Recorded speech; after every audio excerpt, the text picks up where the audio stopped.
junto a Derek Needham, ahora ya establecidos ambos.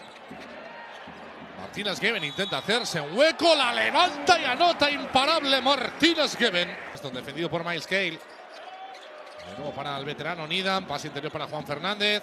La quiere sacar para Needham, Needham de 3, triple de Derek Needham. Acción es favorito, el tiro de 2 tras bote. Una diferencia de poco más de 4 segundos, balón arriba para Juan Fernández. Encuentra a Mark Hughes de 3, otro más de básquet, Girona desatado. Marcando los pasos, le encuentra a Joel Parra, a punto de escaparle ese balón. Se lo acaba entregando a Otis Livingston, que se va a la contra, busca el rectificado. Es un canastón de Otis Livingston. Martínez-Gebben quiere atacar ahí a Miles Cale. Se queda ahora con Jan Vesely. Livingston, pasitos detrás, se levanta de 3. Vaya triple de Otis Livingston. Cierra el rebote Juan Fernández.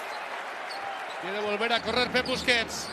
Encuentra el hueco para adentro, imparable, modo tunelador a Pep Busquets. Qué calidad en ese contacto.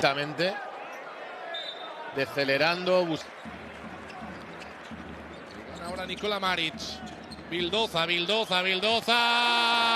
¡Cuánta pólvora la de Pepe Vildoza!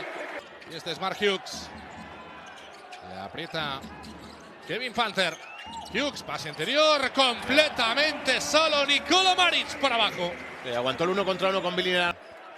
Pues además está con acierto hoy el argentino. Busca atacarle, le ofrece el bloqueo Juan Fernández. Livingston para Needham.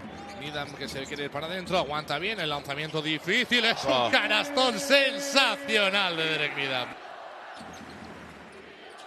Pepe Vildoza. Vildoza delante de Satoransky, lanzamiento difícil, a tabla también. Le sale todo de cara a Básquet Girona.